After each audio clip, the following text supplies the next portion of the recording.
நல்ல காலம் பிறக்குது. நேயர்கள் அனைவருக்கும் வணக்கம். முதலில் மே மாத கிரக நிலைமைகளை பார்க்கலாம். 1/5/2024 அன்று குரு பகவான் சுகஸ்தானத்தில் இருந்து பஞ்சமஸ்தானத்திற்கு மாறுகின்றார். 7/5/2024 அன்று புதன் பகவான் தைரிய வீரியஸ்தானத்தில் இருந்து சுகஸ்தானத்திற்கு மாறுகின்றார். 13/5/2024 அன்று சூரிய பகவான் சுகஸ்தானத்தில் இருந்து பஞ்சமஸ்தானத்திற்கு மாறுகின்றார். 20/5/2024 அன்று சுக்கிர பகவான் சுகஸ்தானத்தில் இருந்து பஞ்சமஸ்தானத்திற்கு மாறுகிறார். 24/5/2024 அன்று புதன் பகவான் சுகஸ்தானத்தில் இருந்து பஞ்சமஸ்தானத்திற்கு மாறுகின்றார். 31/5/2024 அன்று செவ்வாய் பகவான் தைரிய வீரிய ஸ்தானத்தில் இருந்து சுகஸ்தானத்திற்கு மாறுகின்றார். மகரம் ராசியில் பிறந்தவர்களின் குணங்களை பொதுவாக பார்க்கும் பொழுது இவர்கள் சில நேரங்களில் ஆழ்ந்த சிந்தனைகளுடனே கவலை தேய்ந்த முகத்துடனே இருப்பார்கள். கள்ளம் கபடம் இல்லாத உள்ளம் கொண்ட இவர்கள் கருத்துக்களை கூறும் பொழுது அழுத்தம் திருத்தமாக பேசுவார்கள். பேச்சில் முன்கோபமும் உறுதியும் அவ்வப்பொழுது வெளிப்படும். தன்னை நம்பி வந்தவர்கள் நண்பர்களானாலும் சரி, விரோதிகளானாலும் சரி, ஆதரித்து ஆறுதல் கூறி உதவி செய்யும் உயர்ந்த பண்பு கொண்டவர்கள். மகரம் என்பது கடல் வீடு. கடலின் அலைகள் எப்படி அடுத்தடுத்து வந்து கொண்டு இருக்கின்றனவோ அதுபோலவே இவர்கள் மனதிலும் புது புது எண்ணங்கள் தோன்றிக்கொண்டே இருக்கும். எவ்வளவு சோதனைகள் வந்தாலும் சோர்வு அடைய மாட்டார்கள். வாழ்க்கையில் தோல்வி அடைந்து அதல பாதாளத்துக்கு சென்றாலும் மறுபடியும் வீறு கொண்டு எழுந்து நிற்பார்கள். இவர்களின் ராசிக்கு அதிபதியான சனி பகவான் இரக்க சுபாவத்தை அதிகம் கொடுக்கும் கிரகம் என்பதால் எதிலும் மனிதநேயத்தோடு செயல்பட விரும்புவார்கள். சிரிக்க சிரிக்க பேசும் சுபாவமும் கூட இவர்களிடத்தில் காணப்படும். மகரம் ராசிக்காரர்கள் எதையும் எளிதில் கிரகித்து கொள்ளும் ஆற்றல் கொண்டவர்கள். வாழ்க்கையில் எத்தனை துன்பங்கள் ஏற்பட்டாலும் அதை பொருட்படுத்த மாட்டார்கள். மனதில் எவ்வளவு துயரங்கள் இருந்தாலும் அதை வெளிக்காட்டவும் மாட்டார்கள். மற்றவர்களின் தேவையற்ற பேச்சுக்களால் மனம் புண்பட்டாலும் அதனை வெளிக்காட்டிக் கொள்ள மாட்டார்கள். எந்த காரியத்தில் இறங்கினாலும் அதில் 2 விதமான ஆதாயங்களை எதிர்பார்ப்பார்கள். மகரம் ராசியில் பிறந்தவர்களுக்கு பண வரவுகள் தேவைக்கு ஏற்ப அமையும். உழைப்பாற்றலால் தன்னுடைய தேவைகளை பூர்த்தி செய்து கொள்வார்கள். வரவேண்டிய பண வரவுகள் தாமதமாக இருந்தாலும் இவர்கள் கொடுத்த வாக்குறுதிகளை காப்பாற்றி விடுவார்கள். சுகத்தையும் அமைதியை அனுபவிக்க நினைத்த போதிலும் எதையும் அனுபவிக்க முடியாமல் பொருளீட்ட வேண்டியிருக்கும்.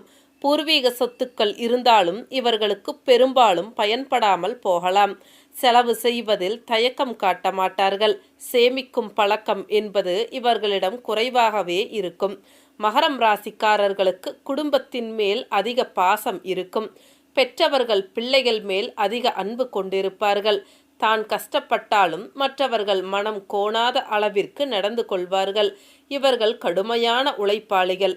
இவர்கள் அவ்வளவு எளிதில் யாருக்கும் வாக்கு கொடுக்க மாட்டார்கள். வாக்கு கொடுத்து விட்டால் அதை எப்படியாவது முடித்து கொடுத்து விடுவார்கள். மகரம் ராசிக்காரர்கள் செய்யும் தொழிலை தெய்வமாக கருதுவார்கள். எந்த துறையில் ஈடுபட்டாலும் அதில் முன்னேற்றமும் வெற்றியும் பெறுவார்கள். இவர்களுக்கு வாழ்வின் முற்பகுதியை விட பிற்பகுதிதான் மகிழ்ச்சி நிறைந்ததாக அமையும். மகரம் ராசிக்கு 2ஆம் இடமான தன குடும்ப வாக்குஸ்தானத்திற்கும் சனி அதிபதி என்பதால் அதிக அளவில் பணம் வைத்து கொண்டு இருந்தாலும் திடீர் என்று ஏற்படும் செலவுகளுக்காக பணத்தை தேடுவார்கள். பொருளாதாரத்தை பொறுத்தவரை ஏற்ற இறக்கங்கள் இருக்கவே செய்யும். வாழ்க்கை துணையை பற்றி சொல்லும் பொழுது 7ஆம் இடத்திற்கு அதிபதியாக சந்திரன் வருகின்றார். உங்களுடைய வாழ்க்கை துணை ரசனை மிக்கவராக இருப்பார். இவர்களை விட நிதானமாக யோசித்து செயல்படுபவராக இருப்பார். இவர்களின் வேகமான செயல்பாடுகளை விவேகத்துடன் சமாளிப்பார். வாக்கு சாதுரியம் பெற்றிருப்பார்.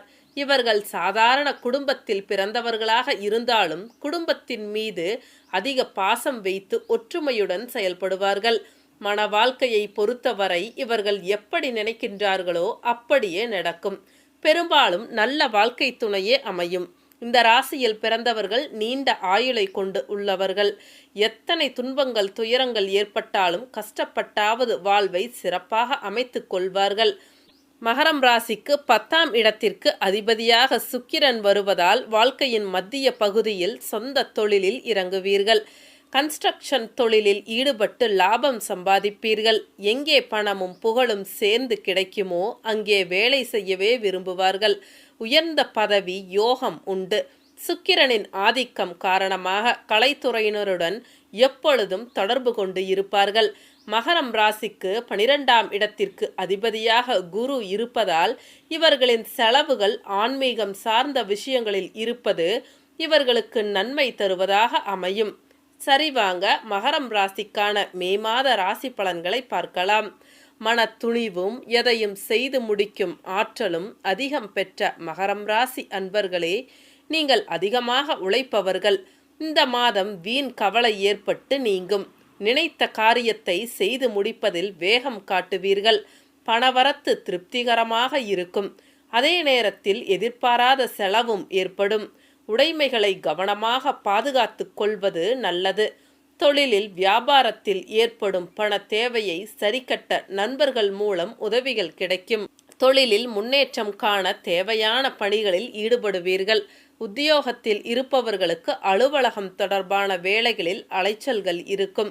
ஆனால் செய்த வேலைக்கு நல்ல பலனை எதிர்பார்க்கலாம். குடும்பத்தில் வீண் பிரச்சனைகள் தலை தூக்கும். அவற்றை லாவகமாக கையாண்டு சமாளிப்பீர்கள். கணவன் மனைவிக்கு இடையே பழைய விஷயங்களை பேசாமல் இருப்பதன் மூலம் ஒற்றுமை இருக்கும். உடல் ஆரோக்கியத்தில் கவனம் செலுத்துவது நல்லது. குழந்தைகள் மூலம் மகிழ்ச்சி உண்டாகும். பெண்களுக்கு பணவரத்து திருப்திகரமாக இருக்கும். பயணங்களின் பொழுது பொருட்களின் மீதும் கவனம் தேவை. எடுத்த காரியத்தை செய்து முடிப்பதில் தாமதம் ஏற்படலாம். கலைத்துறையினருக்கு முயற்சிகளின் பேரில் புதிய ஒப்பந்தங்கள் கையெழுத்தாகும். ஆனால் பொருளாதார ரீதியாக சிறப்பாக இருக்கும். எதிர்பார்த்த புகழ் பாராட்டு கிடைக்கும். அரசியலில் உள்ளவர்கள் வாகனங்கள் பயன்படுத்தும் பொழுது கவனம் தேவை. சிலருக்கு இடமாற்றம் உண்டாகலாம். நண்பர்கள் மூலம் எதிர்பார்த்த உதவிகளும் கிடைக்கும். வாழ்க்கை தரம் உயரும். மாணவர்களுக்கு தேர்வில் கூடுதல் மதிப்பெண்கள் பெற எடுக்கும் முயற்சிகள் கைகூடும். வீண் அலைச்சல்களை தவிர்ப்பதும் நல்லது. உத்திராடம் 2, 3, 4ஆம் பாதங்கள். இந்த மாதம் வீடு மனை வாங்க தடை, சுபகாரியம் செய்வதற்கு தடை, நற்செயல்கள் எது செய்வதற்கும் தடையாக இருந்து வந்தது. இனி அது மாறும். தாயாருடன் இருந்த மனக்கசப்புகள் நீங்கும். தாய்வழி உறவினர்களுடன் இருந்த மனக்கசப்புகள் பிணக்குகள் நீங்கி புதிய விதமான உறவுகள் நீடிக்கும். வேலை வாய்ப்பில் இருந்த சுணக்கம் மாறும். உங்களது வாக்கு வன்மை கூடும். தைரியமும் கூடும். திருவோணம் நட்சத்திரக்காரர்களுக்கு இந்த மாதம் பிள்ளைகளின் வளர்ப்பின் பொழுது கவனம் தேவை. உடல்நிலையில் நல்ல முன்னேற்றம் ஏற்படும். மாத்திரை செலவினங்கள் குறையும். கணவன் மனைவி கருத்து வேறுபாடுகள் ஏற்பட்டு மறையும். கவனம் தேவை. வீண் வாக்குவாதங்கள் வேண்டாம். நண்பர்கள் மூலம் அனுகூலம் ஏற்படும். தேவையற்ற வீண் விவாதங்களில் ஈடுபட வேண்டாம். யாரை பற்றியும் விமர்சனமும் செய்ய வேண்டாம். அவிட்டம் நட்சத்திரக்காரர்கள் 1, 2ஆம் பாதம். இந்த மாதம் தாயார் தந்தையார் உடல்நிலை முன்னேற்றம் ஏற்படும். தந்தையுடன் கருத்து பரிமாற்றம் செய்யும் பொழுது கவனம் தேவை. வேலை செய்யும் இடங்களில் மிகவும் எச்சரிக்கையுடன் நடந்து கொள்ள வேண்டும். பண விஷயங்களில் தேர்ந்தெடுத்து முதலீடு செய்யவும். தூங்கப் போகும் முன் குலதெய்வத்தை வணங்கிவிட்டு படுக்கச் செல்லவும். தேவையற்ற வீண் குழப்பங்கள் கற்பனைகள் வேண்டாம். உங்களுக்கான பரிகாரம்: பிரதோஷ காலத்தில் சிவனையும் நந்தியையும் தீபம் ஏற்றி வழிபட எல்லா பிரச்சனைகளும் நீங்கும். எதிலும் வெற்றி உண்டாகும். மன நிம்மதி ஏற்படும். சந்திராஷ்டம தினங்கள் 16, 17. அதிர்ஷ்ட தினங்கள் 9, 10. நன்றி. மீண்டும் சந்திப்போம்.